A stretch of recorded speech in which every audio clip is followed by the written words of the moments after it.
So some of the special circumstances that we deal with at residential fires, probably one of the most treacherous is knee walls. Right? You guys run knee wall fires? Everybody have a good grasp on what these are? This is a very, very dangerous fire type, right? Probably second, only to basement fires, right? So that's a good video to kind of illustrate a knee wall fire. How can you tell that's in the knee wall space? It's about 5 feet above your attic line. Okay. And then it's burning out. So we have a peaked roof building, right? This is giving us a real gimme because while we don't have dormers, we do have these windows over here, which tells me that this is probably a finished space, right? And then I see this fire that's just kind of in the middle of the roof, like between the edge of the roof, but it's not all the way up at the peak. That's you have conditions from there, pretty much a dead indicator that you're dealing with a knee wall fire, right? So what is a knee wall? If you're not familiar, knee walls are basically exist because people don't like to live in triangles, right?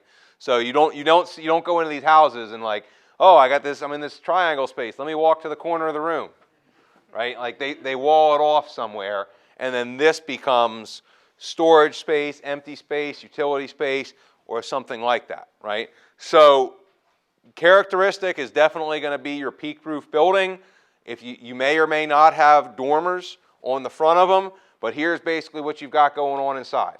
You have your occupiable living space, which could be a bedroom, man cave, room over garage, whatever it could be. And then you basically have 3 different void spaces. And they are either completely not connected or very minimally connected, right? So obviously these 2 spaces are not really connected at all. And usually your true attic kind of space up here is very minimally connected, if at all, to this. Usually if it is, it's just like the height of the material, like the 2x3 or 2x4 or whatever it is, but not a lot of movement between here. So the point of that, or the impact of that, is if you ventilate this space, does that affect these spaces? Almost no, pretty much no, right? So why are these so treacherous? Sometimes you can't see the fire, but they're extremely hot when you get up into the attic. This is one of those fires where you get that radio report, I got high heat, low visibility, can't find the fire. Anytime you hear those 3 sentences, that's a red flag, right? But basement fires and knee wall fires are both fires where that's what you hear. High heat, low visibility, can't find the fire, all right? So this is where situational awareness comes into play. If I go into a house that looks like this and I go to the top floor and I encounter high heat, low visibility, what am I thinking? It's in the knee wall. It's in the knee wall should be one of the first things that I'm thinking. But similar to basement fires, we have a lot of delayed recognition in this, right? These can be very easy to open up or very difficult to open up. It could be as simple as putting your fist through some very weak, already burned up drywall, or you could end up having like tongue and groove walls, which are obviously insanely difficult to open up, right? So, the thing that you got to understand is that you've got void spaces above and next to you, and that's where the fire is. So here is an example of inside some knee walls. There's often quite a bit of space in there, right? I've seen some that are so large that they turn it into a closet or that they turn it into a kid's playroom. It's very, very commonly just random storage. Or some kind of utilities. In the South, it's not uncommon to have, that's where the heating units would be, or that's where the water heater would be, or things of that nature, right? So you got to look at this environment here, and I'll show you a video here in a second. The fire is in these knee walls to the side of us, right? And then you have a window on this wall, and you're entering the room from here. So you come into this room, you got high heat, low visibility. I'm thinking it's in the knee walls, all right? And then, the guy next to you says, well, we got a hose line. I can't see nothing in here. Let me take these windows. Or maybe the fire has already taken these windows. We say, all right, we're good now. Let's open up, right? So now we open up the walls. Where am I going with this? Where does that go? Flow path, right? Now all of a sudden, you have this confined fire that's just gotten a breath of air. You opened up the wall. It's got a source of oxygen over here. Where does it want to go? It wants to come out of the knee wall into the room and go out the window. Where are you? You're in the middle. You're in the middle, right? So you've got to use a lot of caution with that. Now, if you've got a good hose line up there, then maybe there's a good chance it ain't a big deal because you've got enough volume of water to be able to knock that fire down quickly. But I've also, heard of more than one fire where this wall space was not just drywall and you had something heavier duty, and the problem was that you could open it up enough for the fire to come out and start trying to go out the window, but you couldn't open it up enough to knock it down. And that is very dangerous. Does that make sense? Because now that's when that's going to eat you up.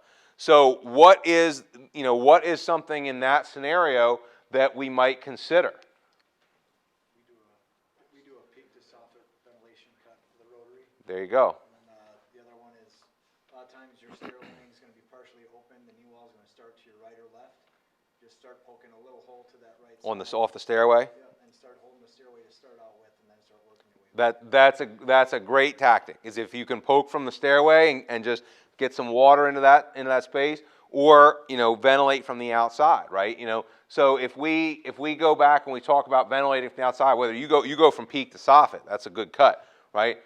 So whether you do that or whether you just open the knee wall space, if you're not going to cut the whole thing peak to soffit, then this would probably be one of the only times that you cut a peaked roof below the roof line, right? Is it usually we try and cut all the way up top. Here I'd be looking to cut more about here.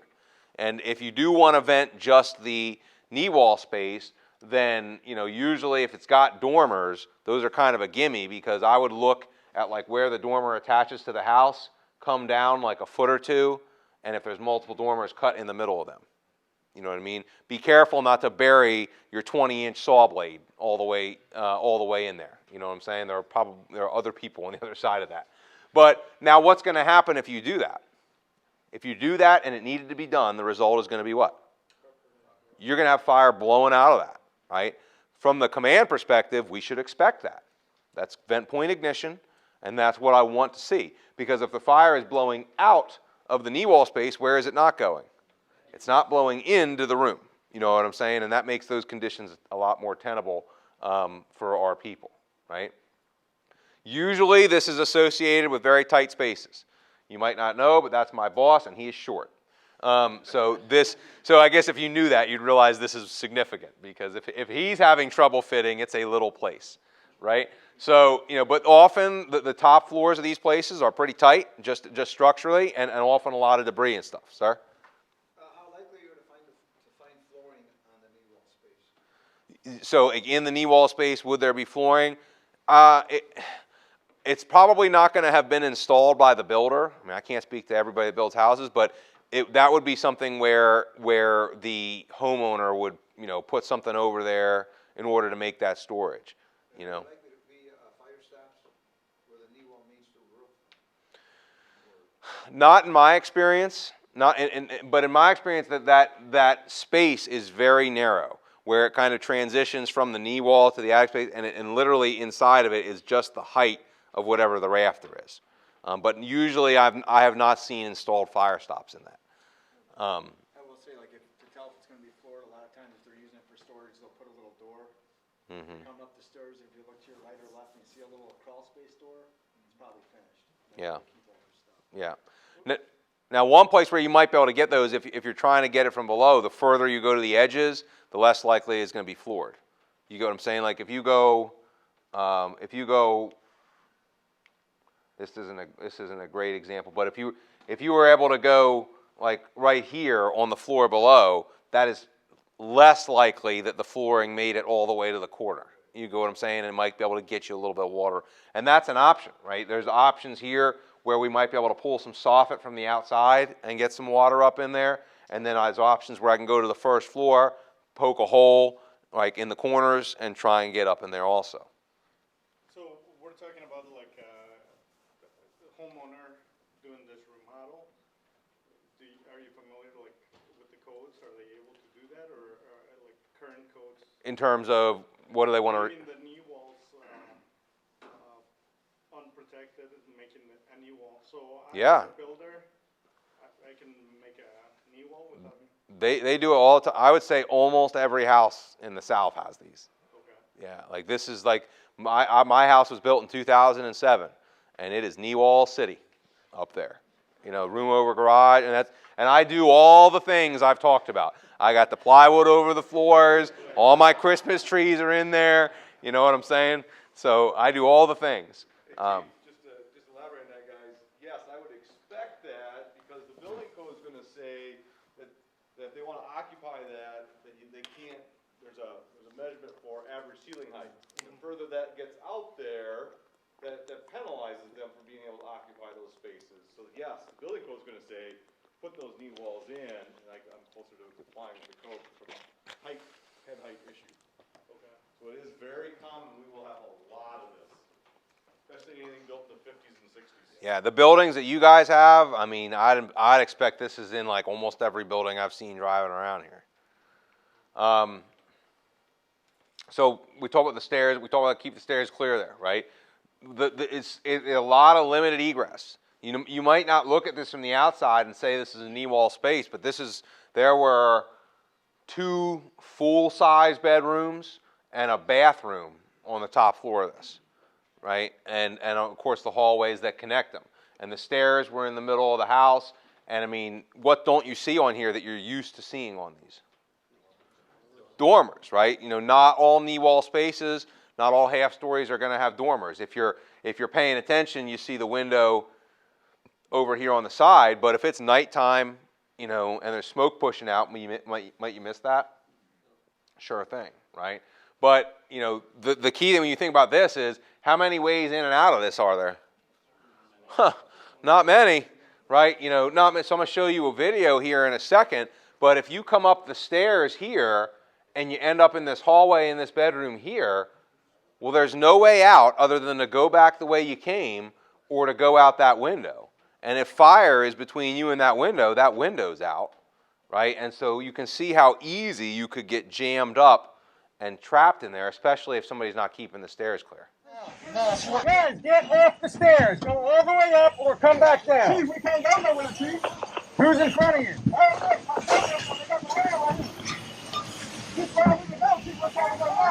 Do you have the nozzle? No, I don't have a nozzle. What crew are you?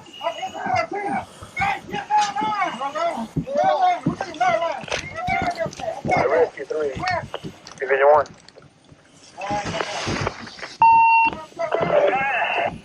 Yeah, let me buy you if I can. You have fire on the first stick. I'm trying to get a handle on what we got here. Okay, come on.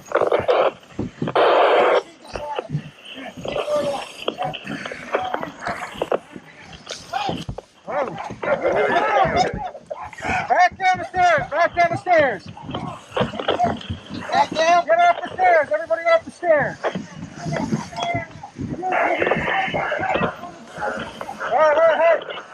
Who's got the nozzle? We're in the first floor on the deal now. Who's got the nozzle? You just got the nozzle. Who is this? Everybody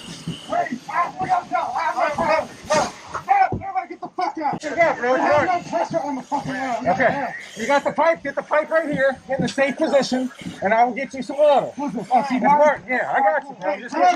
I can't get out. I'm already. So what's going on here? We're jammed up on the stairs. This is this house, right? No, it was like stairs, landing stairs. But the issue was a lot. Number one, what are the conditions on the stairs?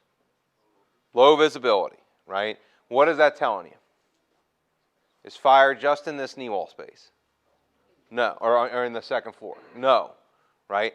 The fire originated on the first floor in a bathroom ceiling. I think it was probably like a fan, or bathroom fan. Not a lot of fire originally down there, but there was a classic failure made, and I hear about people wanting to do this all the time, and I hope this makes a good point.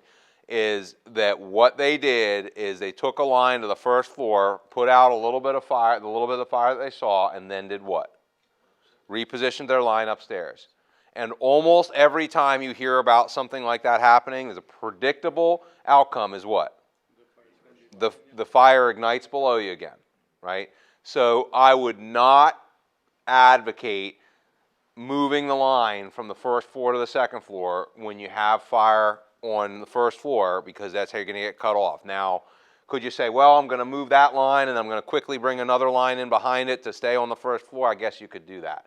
But the point being is, you know, whenever you have fire on a lower floor and you put it out and then you go to the floor above and somebody doesn't mind that fire down there, that's how we get cut off. And we're lucky that we didn't get cut off by fire behind us. It was really just a matter of it lit up and started producing a lot of smoke, right? But definitely want to be very, very cautious with that. The other thing was, you see the stair jam up there. Everybody's jammed up on the stairs, right? Nobody's moving. So I'm trying to figure out, why aren't we moving? So my solution is I go further up the stairs, right? Hey, top or bottom, not in the middle. So I'm going to the top. But I get up to the top to where the nozzleman is, because I want to be like, what's the problem? And the problem was that he didn't have enough line, right? You ever been in that scenario where you're 3 foot short on line? That's what this was. And he was just where he just couldn't get the line around the corner to where the fire was. But it was still where the fire could come to. And what happened right as I got to the top of the stairs? It lit off, right? You see the fire lighting off, and that's when you hear me yelling, get off the stairs, because now we're jammed up ahead of everybody, and the fire's coming out at us, and everybody's jammed up on those stairs. So it's kind of a culmination of a lot of the things that we talked about, right? You know, make sure that you've got water in your line and enough line. You know, consider venting the knee wall from the outside first to give it that burp, right? Make sure you've got plenty of egress, and, you know, make small openings in that knee wall space until you're able to get a good knockdown on it.